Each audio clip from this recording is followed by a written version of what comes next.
So Emmanuel Haro, we got to talk about him again. It was the 7-month-old child who ended up going missing, and his mother most recently pleaded guilty to a murder charge. Now, if I'm not mistaken, the child body has never been found. The Riverside mother accused in the death of her 7-month-old son has pleaded guilty for her role in the baby's death. Rebecca Haro changed her plea in a courtroom this morning. KTLA's Jennifer McGraw is live in the newsroom with these breaking developments. Jen. Hi, Lauren. We were expecting to hear from witnesses in court today, but instead Rebecca Haro admitting to fabricating a kidnapping story covering up the murder of her baby's death. By pleading guilty to 3 counts, she's avoiding a criminal hearing. Are you pleading guilty because you did in fact do what the people allege that you have done? Yes, Your Honor. Rebecca Haro pleading guilty to child abuse resulting in great bodily injury, involuntary manslaughter, and accessory to murder after the fact. The parents, Jake and Rebecca Haro, told the public someone allegedly kidnapped their 7-month-old baby boy, Emmanuel, outside a sporting goods store in Yucaipa. Authorities quickly dispelling those claims and arresting the couple. Weeks later, the father confessing to the murder, even leading authorities to a remote location to recover the body, although nothing was found. Investigators believe the 7-month-old was repeatedly physically abused and likely succumbed to those injuries. They say Rebecca knew of the repeated abuse, did not seek help, and even helped to cover up her son's death. After Emmanuel's death, as I said in court, Rebecca, as opposed to acting like a mother, she acted like a victim, and she told a bunch of lies that just made things worse. And she led these detectives all over the county, all over the state, when they could have been bringing Emmanuel home and holding Jake responsible for what he did. Officials say the child's father should have gone to prison years prior due to previously abusing another child he had with his ex-wife back in 2018, but a judge at the time granted him probation. Authorities said that child in that case has been left bedridden.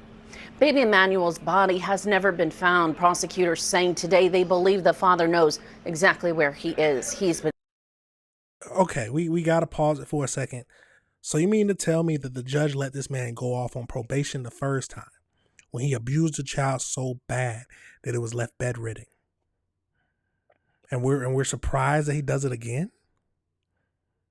We know what happens when you have soft on crime policies, and what happens when you are lenient and soft on criminals, deserving criminals.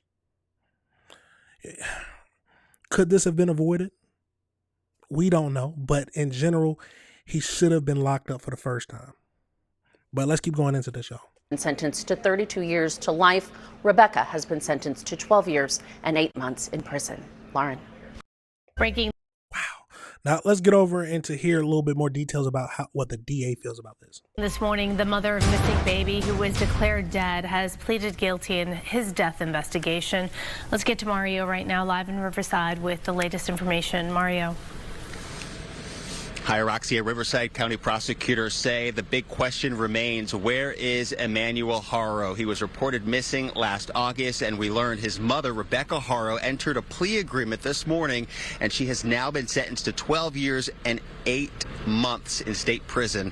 Now, take a look. This video, new video showing her in court as she was pleading guilty to multiple charges. She was in a blue jumpsuit, visibly emotional, and wiping tears from her face at times. Now, according to the DA's office, we can tell you that she pled guilty to child endangerment resulting in great bodily injury, involuntary manslaughter, helping cover up the crime after Emmanuel's death, and we watched a lot of that play out. Smith said prosecutors believe Emmanuel died as a result of prolonged and persistent head trauma, and he said multiple doctors actually at Loma Linda University reviewed photographic and digital evidence of Emmanuel throughout his life, and they concluded that abusive head trauma and was the most likely cause of death. Now, I want you to listen to what the Riverside County DA's office said just after that plea agreement. Take a look.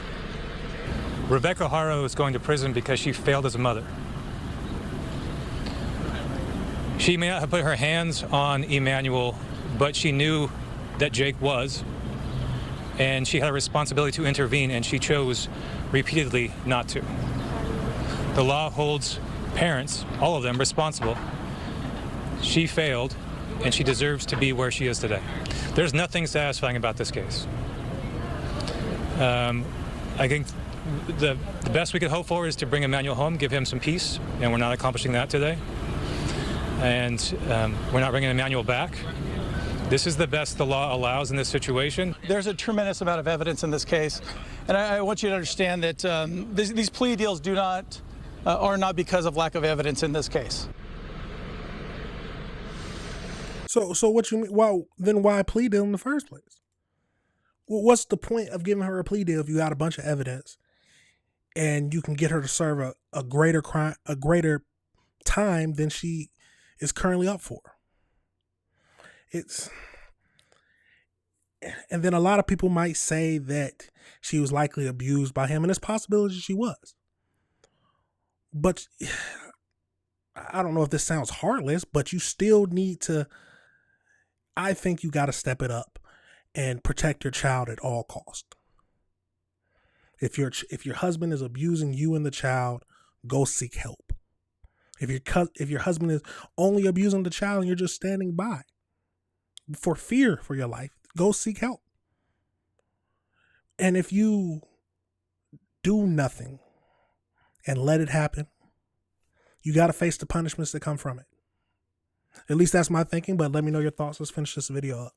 Now, despite today's sentencing, the DA's office stresses that this case is far from resolved. Emmanuel's remains have not been recovered, and there are still so many questions in this case. And for prosecutors, the goal remains the same, to bring him home. For now, that's the latest here.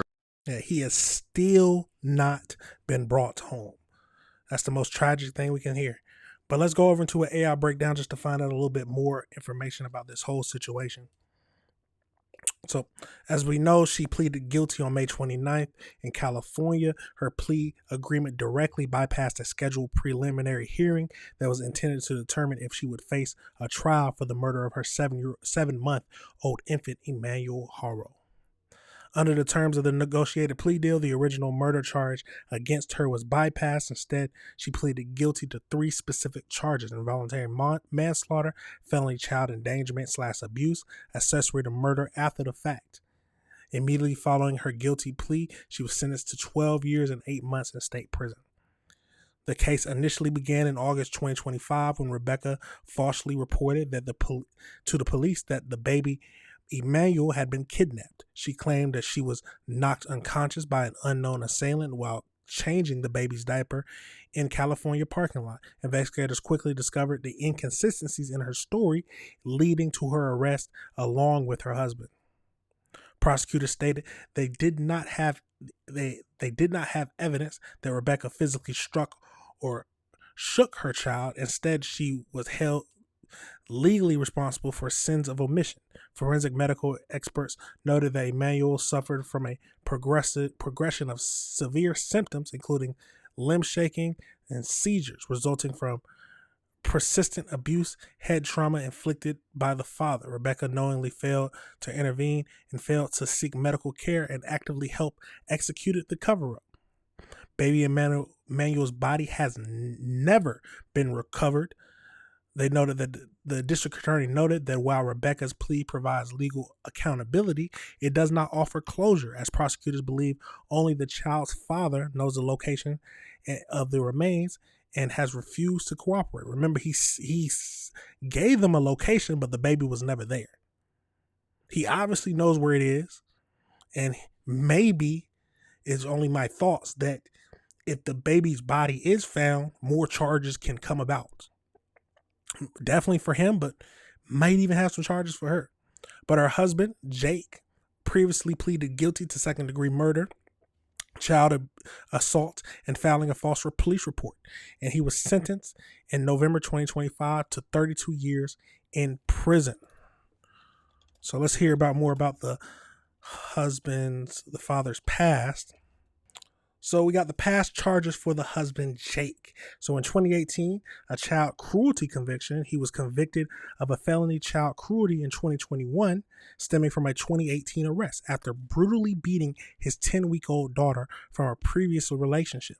The assault left the girl permanently bedridden with brain damage and multiple fractures. He received a lenient sentence of probation and 180 days of work release. So in July 2024, Jake was arrested for being a felon in possession of a firearm and ammunition. And then we know what happened in October. Wow. Could it have been avoided? But it's a terrible thing, however you look at it.